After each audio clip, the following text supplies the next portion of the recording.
اللہ تعالیٰ نے قرآن میں مسلمانوں کو بہت ساری جگہ پہ حکم دیا کہ اللہ پہ توکل کرنا ہے۔ اللہ پہ توکل کرنا ہمارے ایمان کا بہت اہم حصہ ہے، اور جتنا ہمارا توکل اللہ پہ مضبوط ہوتا چلا جاتا ہے اتنا ہی ایک انسان مضبوط ایمان والا ہوتا ہے اور مضبوط مومن ہوتا ہے۔ اللہ تعالیٰ نے قرآن میں کیا فرمایا؟ وَعَلَى اللَّهِ فَلْيَتَوَكَّلِ الْمُؤْمِنُونَ، ایمان والوں کو اللہ پر ہی توکل کرنا چاہیے۔ تو توکل تو ہم نے اللہ پہ کرنا ہے، لیکن جب اللہ پہ توکل کرنے کی بات آتی ہے تو بہت ساری کنفیوژن ہوتی ہیں ہمارے درمیان۔ ہم اپنے معاشرے میں اگر دیکھیں تو اس اللہ پہ توکل کرنے کے بارے میں آپ کو دو ایکسٹریم اوپینینز ملیں گے۔ ایک مائنڈ سیٹ کیا ہے کہ اللہ پہ توکل کا کیا مطلب ہے کہ بھئی محنت کرو یا نہ کرو، بیٹھے رہو، اللہ کو یاد کرو، اللہ سے دعا مانگتے رہو، اگر میرے نصیب میں لکھا ہوگا تو اللہ مجھے دے دے گا، اگر میرے نصیب میں رزق لکھا ہوا ہے تو اللہ مجھے گھر بیٹھے بیٹھے دے دے گا، اگر میرے نصیب میں یہ جاب ہوگی تو اللہ مجھے گھر بیٹھے بیٹھے یہ جاب دے دے گا، اگر میں نے ایگزامز میں پاس ہونا ہوا تو اللہ تعالیٰ مجھے ویسے ہی پاس کر دے گا، محنت کروں یا نہ کروں اس سے کوئی فرق نہیں پڑتا۔ ایک یہ اوپینین ہے۔ دوسرا ایکسٹریم اوپینین کیا ہے؟ لوگ کہتے ہیں بھئی ہر چیز میں اللہ کو انوالو کرنے کی ضرورت نہیں، اگر تم محنت کرو گے تو تبھی تمہیں محنت کا پھل ملے گا، اپنی قوت بازو کے اوپر اعتماد کرو اور محنت کرنا شروع کر دو۔ اللہ تعالیٰ ٹھیک ہے لیکن ہر چیز میں اللہ کو ڈالنے کی ضرورت نہیں ہے، اپنی محنت کرنا، اپنی کوشش کرنا، اپنی پلاننگ، اپنی اسٹریٹجی، اپنی عقل کو استعمال کرو تبھی تمہیں کامیابی حاصل ہوگی۔ تو یہ دوسرا اوپینین ہے۔ اور جو اللہ پہ توکل ہے وہ حقیقت میں ان دونوں کا کمبینیشن ہے، ان دونوں کا کمبینیشن ہے۔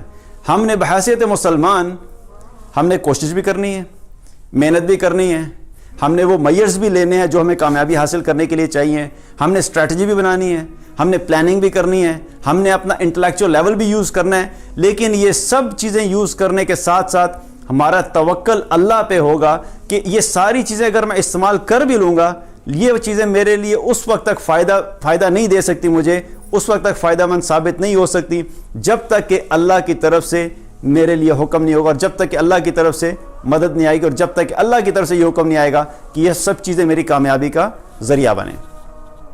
تو اصل میں توکل کیا ہے؟ ان کا کمبینیشن ہے، اور رسول اللہ صلی اللہ علیہ وسلم نے ہمیں بڑا کلیئرلی اس بارے میں بتایا کہ اللہ پہ توکل ہے کیا۔ ایک مرتبہ ایک شخص آپ صلی اللہ علیہ وسلم کے پاس آیا اور آ کر پوچھا کہ یا رسول اللہ میں اپنی اونٹنی کو کھلا چھوڑتا ہوں اور اللہ پہ توکل کرتا ہوں۔ تو آپ صلی اللہ علیہ وسلم سے کیا فرمایا؟ اپنی اونٹنی کو باندھو پھر اللہ پہ توکل کرو۔ اور ایک اور دفعہ ایک صحابی آپ صلی اللہ علیہ وسلم کے پاس آئے اور انہوں نے بڑا اسپیسیفک سوال کیا، اور یہ وہ سوال ہیں جو ہمارے ذہنوں میں اکثر ہوتے ہیں اور ہمیں سمجھ نہیں آتی کہ ہمیں کیا کرنا چاہیے۔ آ کر انہوں نے پوچھا رسول اللہ صلی اللہ علیہ وسلم سے، یا رسول اللہ میں اپنی اونٹنی کو باندھوں اور پھر اللہ پہ توکل کروں، یا میں اپنی اونٹنی کو کھلا چھوڑ دوں اور پھر اللہ پہ توکل کروں؟ Very specific question. تو آپ صلی اللہ علیہ وسلم نے کیا فرمایا؟ اپنی اونٹنی کو باندھو اور پھر اللہ پہ توکل کرو۔ تو ہمارے لیے کیا میسج ہے کہ ہم نے اپنی طرف سے جو بھی کوشش ہے پہلے پوری کوشش کریں گے، محنت کریں گے، اس کے بعد اللہ پہ توکل کریں گے۔ گاڑی کو لاک لگائیں گے، اس کے بعد اللہ پہ توکل کریں گے۔ گھر کو لاک لگائیں گے کہیں پہ جاتے ہوئے، اس کے بعد اللہ پہ توکل کریں گے۔ اپنے ایگزامز کے لیے پہلے محنت کریں گے، کوشش کریں گے، پاس ہونے کے لیے پھر ہم اللہ پہ توکل کریں گے۔ کوئی بھی بزنس سٹارٹ کریں گے، اس بزنس میں اپنی محنت بھی کریں گے، اسٹریٹجی بھی بنائیں گے، پلاننگ بھی کریں گے، بزنس پلان بھی ہوگا، پھر اللہ پہ توکل کریں گے۔ تو ہمیں اس چیز کو سمجھنا ہے کہ اللہ پہ توکل کا مطلب کیا ہے، ان ساری چیزوں کا کمبینیشن ہے۔ اور یہ چیز آپ نے بہت کلیئرلی بتائی۔ امام احمد رحمۃ اللہ علیہ ان کے پاس ایک شخص آیا اور آ کر ان کے پاس اس شخص نے کسی شخص کا تذکرہ کیا کہ ایک شخص ہے جو اپنے گھر میں یا مسجد میں بیٹھا رہتا ہے اور یہ کہتا ہے کہ اگر اللہ نے مجھے رزق دینا ہوگا تو مجھے گھر بیٹھے بیٹھے دے دے گا۔ تو امام صاحب نے کیا فرمایا؟ وہ جاہل ہے، اس شخص کا علم ناقص ہے، کہ اسلام اس چیز کی تعلیم نہیں دیتا کہ آپ بس اپنے گھر میں بیٹھ جاؤ، مسجد میں بیٹھ جاؤ، صرف دعائیں کرنا شروع کر دو اور اچانک اگر اللہ کی طرف سے ہونا ہوگا تو اللہ کر دے گا۔ اس میں کوئی شک کی بات نہیں کہ اللہ تعالیٰ ہر چیز پہ قدرت رکھتا ہے، اللہ سبحانہ و تعالیٰ ہر چیز پہ قدرت رکھتا ہے۔ اللہ تعالیٰ ہمیں بغیر کسی چیز کے بھی ہماری بھوک کو ختم کر سکتا ہے۔ ہم اگر کھانا چاہتے ہیں تو کھانا کیا ہے؟ ہمیں بھوک لگتی ہے۔ بھوک کیا چیز ہوتی ہے؟ بھوک کا مطلب کیا ہے کہ ایک فیلنگ ہے۔ ہم جب کہتے ہیں نا بھوک لگی ہوئی ہے تو بھوک لگی کا مطلب یہ تھوڑی کوئی فزیکل چیز آ کے ہمیں لگتی ہے تو ہم کہتے ہیں جی بھوک لگی ہے. ایک اندر کا احساس ہوتا ہے, ایک اندر کی فیلنگ ہوتی ہے. تو وہ ہم کیا کرتے ہیں, ہمارا ذہن کہتا ہے بھائی کچھ کھا لو گے تو بھوک ختم ہو جائے گی. تو یہ اصل میں جو بھوک ختم ہوئی ہے, یہ بھوک کو کریٹ بھی کس نے کیا؟ اللہ نے. ختم بھی کس نے کیا؟ اللہ نے. تو اللہ سبحانہ و تعالیٰ بغیر کھانے کے بھی ہماری بھوک ختم کر سکتا ہے, وہ اس پہ قدرت رکھتا ہے. لیکن اللہ تعالیٰ نے ایک نظام دیا ہے, اللہ نے ایک سنت دی ہے, اللہ تعالیٰ نے ایک طریقہ بتایا ہے کہ دیکھو زندگی گزارنی ہے تو تمہیں ان سب چیزوں کو ساتھ لے کے چلنا پڑے گا.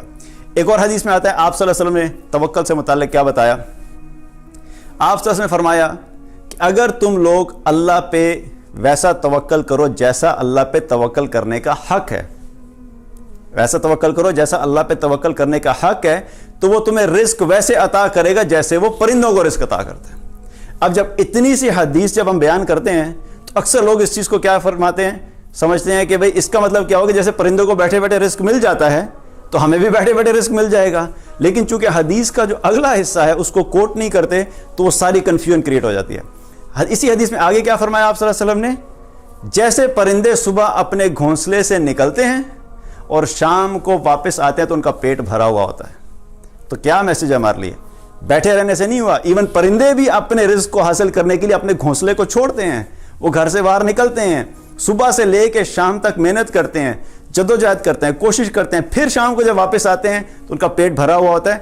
ہم نے بھی اپنی زندگی میں یہ ساری چیزوں کو پورا کرنا ہے, محنت بھی کرنی ہے, کوشش بھی کرنی ہے, جدوجہد بھی کرنی ہے, اور توکل اللہ پہ کرنا ہے کہ اللہ نے اگر اس ساری محنت کے نتیجے میں میرے لیے کوئی چیز لکھی ہوگی تو اللہ مجھے دے دے گا.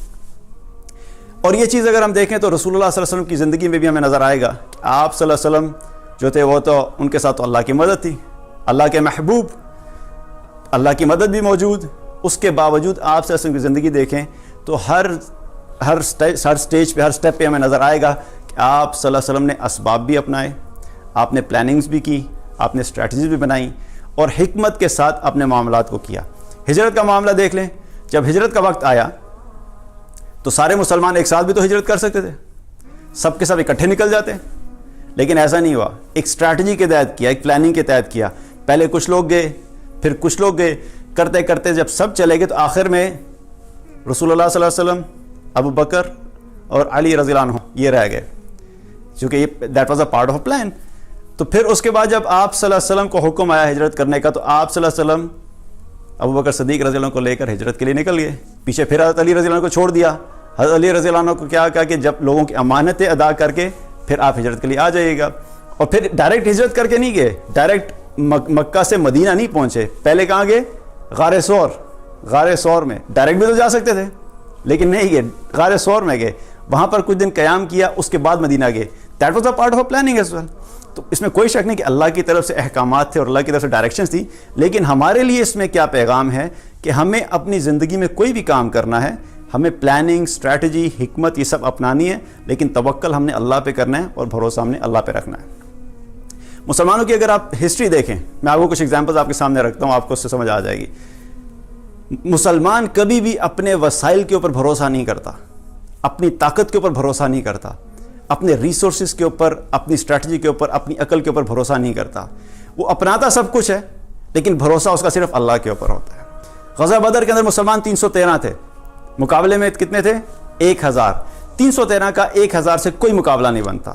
اسی طریقے سے موتا کی جنگ میں مسلمان 3000 تھے اور مقابلے میں 1,25,000.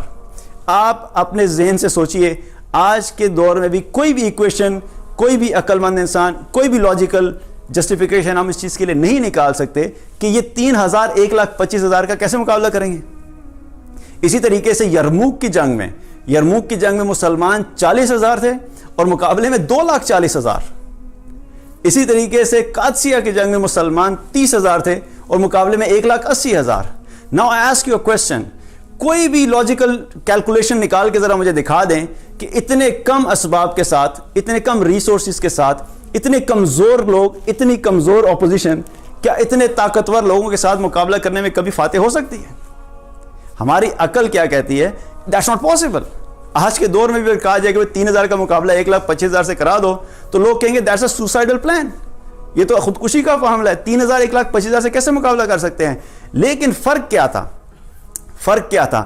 جو بھی مسلمانوں کے پاس جب بھی جتنے بھی وسائل موجود تھے، مسلمانوں کا توکل کبھی بھی اپنے وسائل کے اوپر نہیں رہا۔